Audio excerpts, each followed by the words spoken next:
This channel does not promote any violent, harmful, or illegal activities. All content provided by this channel is meant for an educational purpose only. আর মাত্র কয়েক minute তারপর কি রায় আদালতের তরফ থেকে আসে এখনো পর্যন্ত আমাদের জানা নেই ঠিকই, কিন্তু 9 আগস্ট 2024 থেকে 18 জানুয়ারি 2025 লাগাতার আপনাদের মতো আমরাও ছিলাম। প্রত্যেকটা মুহূর্তে আমরাও তিলোত্তমার জন্য বিচার চেয়ে এসেছি।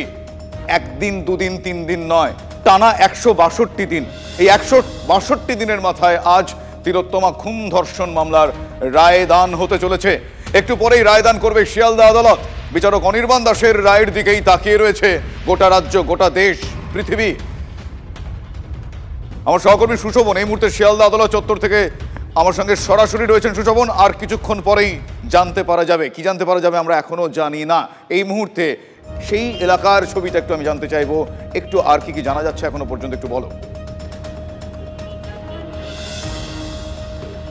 কি রায় হবে এবং কি অর্থাৎ কি জানা যাবে, মানে কি বলবে, কি রায় কি হবে, তার জন্যই মূলত একেবারে তোমাকে শিয়ালদা স্টেশন, শিয়ালদার যে কোর্ট, সেই কোর্টের একেবারে বাইরের চিত্রটা দেখানোর চেষ্টা করে। তুমি বুঝতে পারছো যে পুলিশের নিরাপত্তা যথেষ্ট রয়েছে।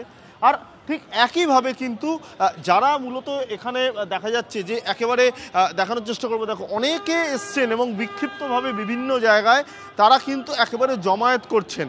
স্বাভাবিকভাবেই পুলিশের তরফ থেকে কিন্তু খুব একটা বেশি জমায়েত করতে দেওয়া হচ্ছে না, এবং যারা রয়েছেন তারা কিন্তু এখানে একেবারে বারবার কিন্তু তাদের যে দাবি, সেই দাবি তারা প্রথমে তুমি দেখতে পাচ্ছ, দেখো তারা কিন্তু একে একে জড়ো হচ্ছেন। আজকে আর কিছুক্ষণের অপেক্ষা, তারপরেই কোন একটা রায় আসবে। সেই জায়গায় দাঁড়িয়ে সংক্ষিপ্ত হয়ে বলুন কি চান। বাংলা পক্ষের একটাই স্পষ্টতাই প্রথম দিন থেকে, বাঙালি বোনের ধর্ষক এবং খুনি সঞ্জয় রায় বহিরাগত ক্রিমিনালের ফাঁসি চাই। ফাঁসিতে ঝুলতে দেখলে বোনের আত্মা শান্তি পাবে, বাঙালি শান্তি পাবে। বুঝতেই পারছো যে আন্দোলন আমরা দেখেছিলাম এর আগে, যে দাবিগুলো দেখেছিলাম, আজকে কিন্তু তারা দাঁড়িয়ে কিন্তু আবার সেই একই দাবি করছেন এবং সেই জায়গাতে কিন্তু বিভিন্ন জায়গায় বিক্ষিপ্তভাবে কিন্তু এরকমভাবে জমায়েত হচ্ছে এবং সময়ের সঙ্গে সঙ্গে কিন্তু এই সংখ্যাটা বাড়বে।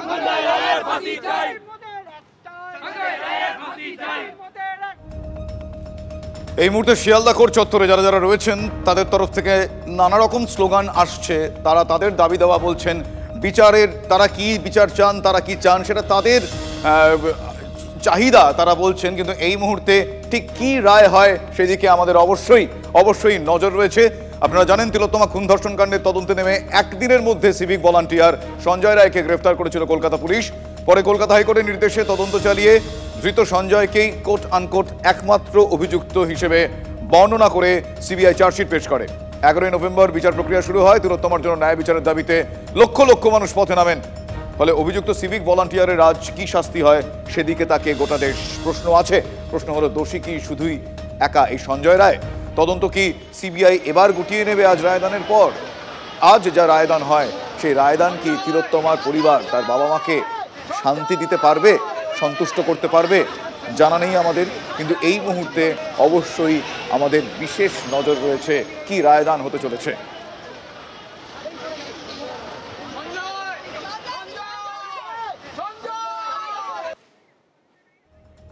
যাকে এখনো পর্যন্ত অন্যতম অভিযুক্ত বলা হচ্ছে সে সঞ্জয় রায়, যার কথা আপনাদের বলছিলাম। আমার সহকর্মী দীক্ষা ভূঁইয়া এই মুহূর্তে সঞ্জয় রায়ের বাড়িতে রয়েছেন। সেখানকার আবহ, সেখানকার ছবিটা একবার আমি দীক্ষার কাছ থেকে বর্ণনা চাইবো। দীক্ষা, দেখো সঞ্জয় রায়ের বাড়ি হচ্ছে শম্ভুনাথ পণ্ডিত রোডে, 55B শম্ভুনাথ পণ্ডিত রোডে। সেখানে তার মা একাই থাকেন, তার আরও 3 দিদি রয়েছে।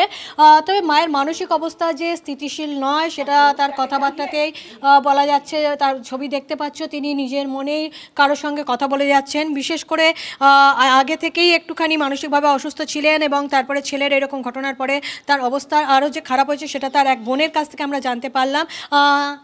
মালতী দেবী, আজকে আপনার ছেলের নাম তো সঞ্জয় রায়, সে তার আজকে সাজা ঘোষণা হবে, জানেন সেটা? তার শাশুড়ি খুশি হবে, মা তো খুশি হবে না। শাশুড়িকে খেতে পারবে, শাশুড়ি সঞ্জয় যা আছে নেবে, কিন্তু শাশুড়ির যা আছে আমি সঞ্জয় কি দোষী বলে আপনার মনে হয়? এটা কোনোদিন মা বলতে পারে? মা কে আছে তাও জানে না, মায়ের নাম শুনকেও কেউ ই নেই। আজকে এই গত কয়েক মাস ধরে আমার ননদ খাক। সঞ্জয়ের সাথে দেখা হয়েছে এর মধ্যে? না, দেখা হয়নি। কবে শেষ দেখা হয়েছিল? আমার অত খেয়াল নেই। আচ্ছা, কিসের কাজ করতো সঞ্জয়?